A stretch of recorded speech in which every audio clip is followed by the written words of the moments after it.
As lutas públicas e performances oratórias eram aspectos centrais na vida social da Grécia clássica, refletindo valores culturais profundos e promovendo a coesão entre os cidadãos.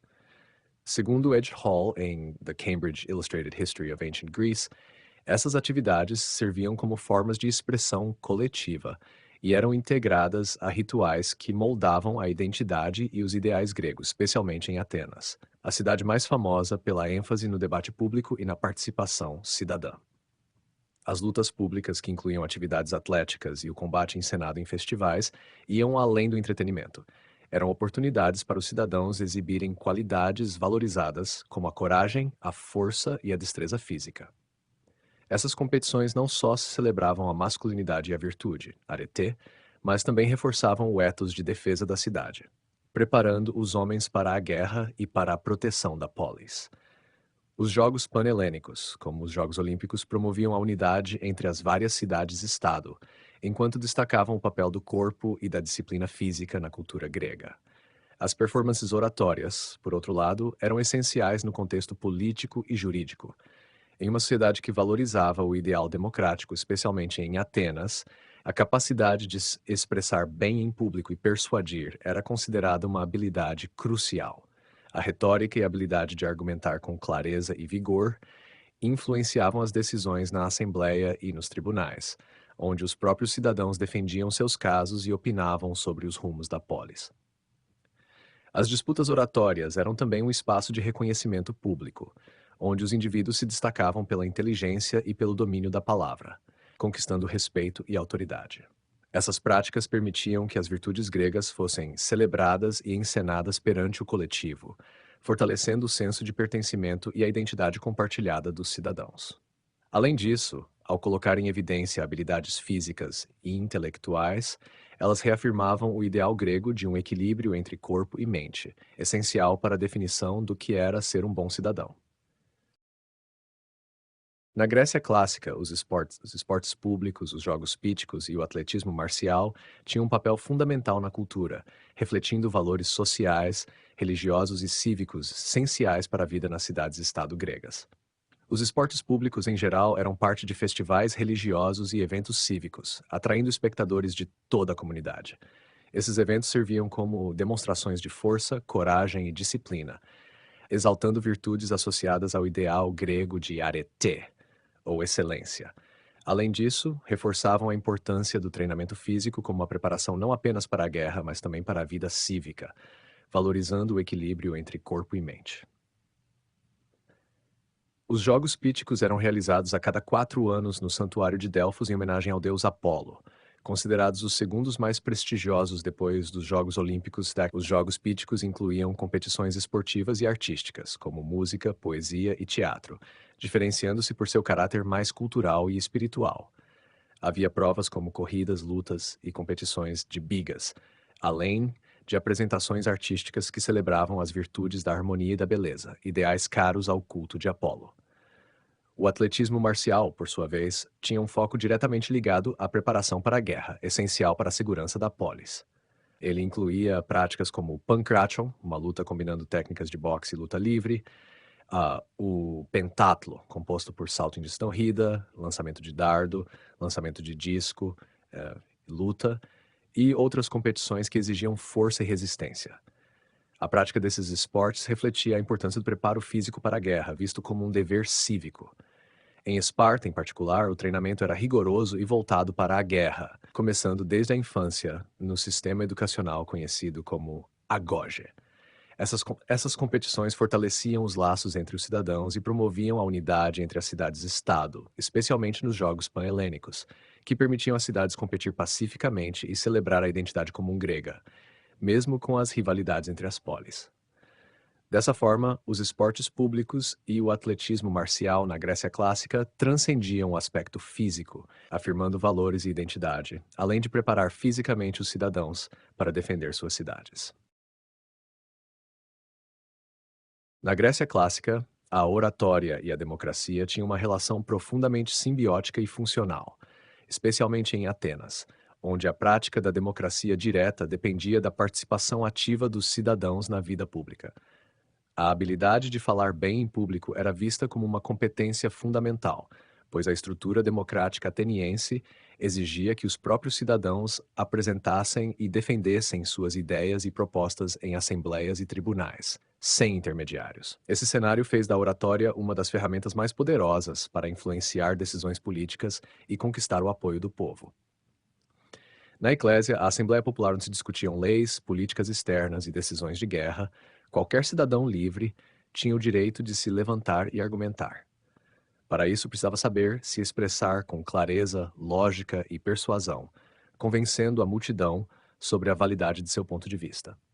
A influência de um bom orador poderia determinar a vitória de uma proposta sobre outra, impactando diretamente a vida da cidade. Nesse contexto, a oratória se tornou quase uma arte cívica, fundamental para a mobilização democrática, pois permitia que ideias fossem debatidas abertamente, promovendo um processo decisório coletivo e participativo. Nos tribunais, a oratória também tinha um papel essencial, pois os cidadãos eram responsáveis por defender a si mesmos em disputas legais. O sucesso em um julgamento dependia muitas vezes da capacidade do indivíduo de argumentar e persuadir o júri, formado por seus concidadãos. Os oradores habilidosos e influentes podiam assim exercer grande poder, e figuras como Péricles, por exemplo, se destacavam por suas habilidades retóricas, que lhes davam uma posição de liderança mesmo em uma sociedade onde o poder teórico era compartilhado. Esse ambiente fez surgir escolas de retórica, como as de Górgias e Isócrates, que ensinavam técnicas para organizar ideias, dominar emoções e cativar audiências. Aristóteles, em sua obra Retórica, até teorizou sobre a oratória, destacando a importância de elementos como ethos, credibilidade do orador, pathos, apelo emocional, e logos, argumentação lógica.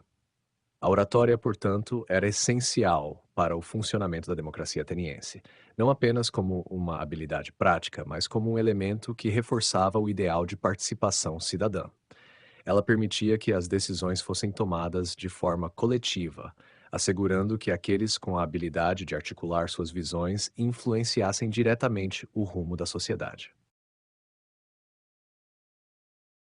Na Grécia Antiga, a poesia desempenhava um papel fundamental na expressão cultural, religiosa e emocional, com diferentes gêneros que atendiam a propósitos variados. Três dos principais gêneros poéticos eram a poesia épica, a poesia lírica e o ditirambo, cada um com suas características e funções específicas. A poesia épica era caracterizada por longos poemas narrativos que contavam as aventuras de heróis, deuses e eventos grandiosos, como guerras e jornadas. Escrita em versos hexâmetros, esse gênero frequentemente explorava temas de coragem, honra e destino, servindo como uma forma de preservar e transmitir a memória coletiva de um povo. Os poemas épicos eram tradicionalmente transmitidos oralmente e declamados em público por aedos, poetas e cantores, e algumas das obras mais conhecidas incluem a Ilíada e a Odisseia, atribuídas a Homero, e Teogonia, de Hesíodo. Essas narrativas desempenhavam uma função educativa e moral, ensinando valores e estabelecendo ideais de comportamento heróico e virtude. A poesia lírica tinha um caráter mais pessoal e subjetivo, explorando emoções individuais como amor, dor, alegria e saudade. Em contraste com a poesia épica, que era narrativa e coletiva, a lírica era frequentemente composta para ser cantada ou recitada em eventos privados ou festividades, muitas vezes acompanhada por instrumentos musicais como a lira, daí o termo lírica.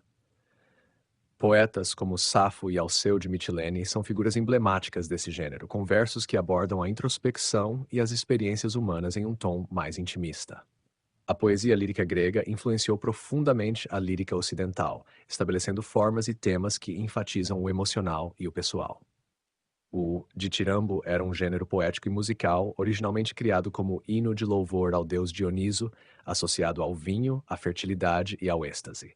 O ditirambo era executado em festivais religiosos, especialmente durante as dionisíacas, e era marcado por seu estilo exaltado, ritmos intensos e linguagem extravagante. Composto para ser cantado por um coro, o ditirambo envolvia danças e era muitas vezes improvisado, permitindo uma interpretação mais expressiva e emocionante. Esse gênero também desempenhou um papel importante no desenvolvimento do teatro grego, pois a estrutura coral do ditirambo influenciou diretamente o surgimento da tragédia e da comédia, gêneros dramáticos que nasceram em festivais dedicados a Dioniso. Esses gêneros poéticos refletiam diferentes aspectos da sociedade grega. A poesia épica celebrava a coletividade e a memória heróica. A lírica explorava o emocional e o pessoal, enquanto o ditirambo expressava o êxtase religioso e o vínculo com o divino, todos sendo formas essenciais de expressão cultural e espiritual da época. Na Grécia clássica, os gêneros dramáticos tinham um papel central na vida cultural e religiosa, especialmente em festivais dedicados a Dioniso, o deus do vinho, da fertilidade e do teatro. As peças eram apresentadas em grandes festivais, como as Dionisíacas urbanas em Atenas, e eram assistidas por milhares de cidadãos, unindo a comunidade em momentos de reflexão e catarse. Os principais gêneros dramáticos eram a tragédia, a comédia e o drama satírico. A tragédia explorava temas profundos, geralmente relacionados ao destino, ao sofrimento humano e ao conflito entre homens e deuses.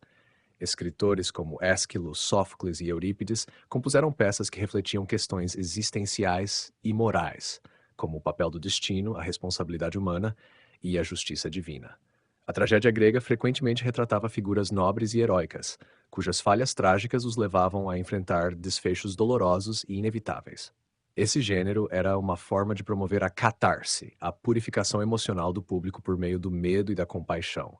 A comédia tinha um tom leve e satírico, abordando temas do cotidiano e caricaturando figuras políticas, culturais e até mesmo os deuses. Aristófanes é o principal nome da comédia antiga, com peças que usavam humor para criticar a política, a guerra e a sociedade. O objetivo da comédia era entreter e, ao mesmo tempo, provocar uma reflexão crítica, usando o riso para questionar a ordem social e expor as falhas e os exageros humanos. Na comédia nova, representada por Menandro, o foco deslocou-se para temas de amor, família e relações sociais, com menos ênfase na sátira política. O drama satírico era uma forma de teatro mais leve e descontraída, misturando elementos da tragédia e da comédia para criar uma atmosfera de humor irreverente. Em peças satíricas, o coro era formado por sátiros, seguidores de Dioniso, que interagiam com personagens míticos em situações cômicas e paródicas. Este gênero oferecia um alívio cômico após a tensão das tragédias, proporcionando uma experiência mais leve e jocosa ao público, sem deixar de explorar temas mitológicos e heróicos, mas de forma despretensiosa. Máscaras eram uma parte essencial das apresentações dramáticas. Feitas de materiais como linho ou couro, as máscaras amplificavam as expressões faciais, facilitando a identificação dos personagens pelo público, que muitas vezes estava distante do palco. Elas também permitiam que poucos atores interpretassem múltiplos papéis, já que as máscaras podiam ser trocadas para representar diferentes personagens. Além disso, as máscaras serviam para generalizar as emoções e simbolizar arquétipos, dando um tom atemporal e universal aos dramas. O cenário nas peças gregas era geralmente minimalista, usando o espaço do teatro de maneira simbólica. O teatro ao ar livre, com sua orquestra circular e um palco elevado, possibilitava que o coro se movesse de forma expressiva, reforçando o caráter ritualístico e cívico do drama. Elementos como a skene, estrutura ao fundo do palco, podiam representar um palácio, templo ou casa, e às vezes serviam de espaço para entradas e saídas dramáticas, mas sem o realismo visual que hoje associamos ao cenário. Os papéis femininos nas peças gregas eram interpretados exclusivamente por homens, já que as mulheres não podiam atuar. A máscara e o figurino permitiam que os atores masculinos representassem personagens femininas, incluindo figuras complexas e intensas como Antígona, Medeia e Clitemnestra. Essas personagens eram vitais para as tramas e exploravam questões como o poder, a vingança, a maternidade e a moralidade, mesmo dentro de uma sociedade que limitava a participação feminina na esfera pública. O teatro grego, com suas máscaras, cenário e encenação de personagens femininas por homens, transcendia o entretenimento. Ele era um espaço ritual e cívico, onde se discutiam temas fundamentais para a compreensão da condição humana e da vida em sociedade, moldando a cultura e o pensamento da época.